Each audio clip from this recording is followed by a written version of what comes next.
Assalamu alaikum wa rahmatullahi wa barakatuh. In this episode, inshallah, I will be talking about attention to chronic illnesses like high blood pressure, asthma, gout, glaucoma, and arthritis. All these conditions need to be brought under control before you go. Don't go with these problems uncontrolled, because you're going to have a problem somewhere along the line, and you're going to compromise your Hajj and Umrah, and you're going to compromise the Hajj and Umrah of people who are going to go with you. I will take one at a time and we'll discuss it. Let's look at high blood pressure. Let's look at the symptoms of high blood pressure which is uncontrolled. Dizziness, headache, palpitations, sometimes shortness of breath. You cannot go like that for Hajj and Umrah because you are going to be miserable. So please get your blood pressure under control. Visit your doctor early so that your blood pressure is under control. One of the dangers of going with uncontrolled blood pressure is a stroke. And strokes, of course, can leave you disabled. And it can cause major problems in your life. So make sure that your blood pressure is well controlled. How do you control it? Now, you continue your medication. You will be on blood pressure tablets to control your blood pressure. You need to control the blood pressure by taking these medications on a regular basis and on time. Even in Makkah and Medina, and even if you go for Hajj, make sure you carry it with you. Make sure you carry enough of your tablets. Take an extra week supply in case your flight is delayed. It's so important for you to keep these tablets, to take these tablets. So please look after them and keep them in the original boxes. Don't mix your blood pressure tablets up. And if you're on water tablets, take it at a convenient time, because sometimes you don't want to take a water tablet in the morning, and then if you're going to the haram, you're going to have a problem passing urine. So take it at a time when you know you're going to be in your hotel room for about 4 or 5 hours. You can take your water tablets there, and of course you'll be going to the toilet while you're in the hotel room. So that's very important. Maintain your low salt diet. That's very important, and have your blood pressure checked while you're there to make sure that it's well controlled. Now, sometimes your blood pressure, because of the tranquility and the peace and quietness in the Haramain, your blood pressure may actually drop and you may need less medication. But please be guided by a doctor there. Symptoms of low blood pressure are dizziness on getting up from a sitting position. So if you feel that, go and get your blood pressure checked, and if it is low, consult a doctor there. Doctors are available. Consult a doctor and see which medications you can reduce while you're there. But remember, when you come back home, where all the drama and the stress starts, you will need to go back onto your normal medication. The next illness that I want to talk about is asthma. Control of asthma is very important. If you can control your asthma, you will find that you will go through Hajj and Umrah without any difficulties whatsoever. There are excellent medications available to control asthma, and this needs to start well before you go. Maintain your medication. Maintain your medication throughout.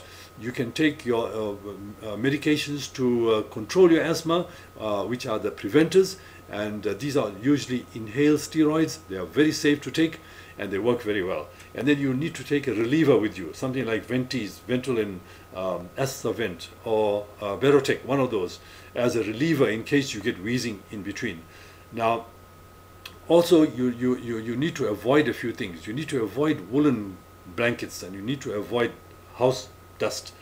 So make sure that your room, wherever you are in Makkah and Medina, is as clean as possible to try and avoid the house dust mite allergy that you may have. Because house dust mite allergy in asthmatics is the most common allergy that you will find. Also, if you have brittle asthma, where your asthma becomes severe very suddenly, you may talk to your doctor and take a course of medication that would relieve an acute attack, a severe acute attack, because you may not get a doctor in the middle of the night or at a time when it's convenient to you because of the big crowds that are there. So the normal medication that we use for an attack of asthma, a severe attack of asthma, is prednisone, 30 milligrams a day for 7 days.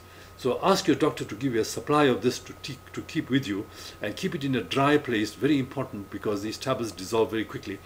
Keep it in a dry place and keep it with you. And if you do get an attack in the middle of the night, or you cannot get to a doctor where you don't have a nebulizer, please take the prednisone and take it for a week until your asthma is controlled. Now, while you are there, even during Hajj, make sure you take your medication, and take enough of your medications. You may not get the controlling medication in Saudi Arabia. You may not get the brand that you're using. So please take enough of the ones that you take. Avoid cold drinks, because they may cause you to develop an infection which will cause a problem for you. Wash your hands regularly so you don't pick up infections from other people. Avoid sick people. Before you go, make sure you take the flu vaccine, because flu vaccine will stop you, will prevent you, or even minimize you from getting influenza while you're there. And it's also a good idea to take a Streptococcus A and a Streptococcus B vaccine. These are the commonest germs that cause an upper and a lower respiratory tract infections, and these infections are very common in Makkah during Hajj and Umrah. So a Streptococcus A and a Streptococcus B vaccine, you should consider taking this. So if you control your asthma, it should not bother you during Hajj and Umrah. The next illness that I want to talk about is gout. This is caused by raised uric acid. There are medications available to control this. And of course, if you don't control it, you're going to end up with a painful, swollen, hot, tender joint. And the usual one is the first joint on your big toe, just between your big toe and your foot. And that can be very, very painful, excruciating. It will put you out of action for a few days. So you don't really want that. So please control your gout while you're there with your controlling medications. And these are medications that are usually allopurinol or Puricos. You must maintain this and take it at all times. Also, with your in consultation with your doctor, you should take some medication in case you get an attack. In case you get a breakthrough attack of gout while you're there, you need to take a pack of medications with you to treat that gout. And in that case, what we normally use is colchicine and an anti-inflammatory agent with some analgesics, some painkillers. And that brings the attack of gout under control. So your doctor can set up a little pack for you, which you can take with you in the event that you may get an attack of gout while you're there. Remember, you cannot take your preventative medicine while you're taking colchicine or while you've got an attack. You have to wait until the attack is over and then go back onto your preventative medication. That's very important. The next illness I want to talk about is arthritis. Very, very important to get your arthritis under control before you go, because you're going to be in pain and you're going to be miserable there while you're performing Hajj and Umrah. You may not be able to walk, and you may not be able to do all the rituals that you need to do. So please start early, go and visit your doctor and get your arthritis under control. Remember, there are two main categories of arthritis. One is osteo or degenerative arthritis, and the other one is inflammatory arthritis. The inflammatory arthritis usually requires you to take some disease-modifying drugs on an ongoing basis. It's preventative medication that you need to take continuously. And please make sure again that you take enough of these medications so that it lasts you. You may not get these medications in Saudi Arabia. Take some anti-inflammatories with you and some analgesics. Remember, in Saudi Arabia, you do not get codeine-containing analgesics. So if you are used to taking codeine-containing analgesics, you need to take it with you. The next illness is glaucoma. Please make sure, if uncontrolled glaucoma can cause blindness in you. So that's very important. Now you need to control this with drops that your doctor has given you. Make sure you take these drops with you in your hand luggage. Don't put it into your luggage that you're checking in, because it may freeze, and you don't want these drops to freeze because it makes them ineffective. Also, very hot weather, very hot climate will make these drops ineffective. So keep it in your hotel room. The drops are usually inserted once a day, at the most twice a day. So it's not a big problem. You can keep it in your hotel room. During the Hajj itself, you may have to take a cold pack and put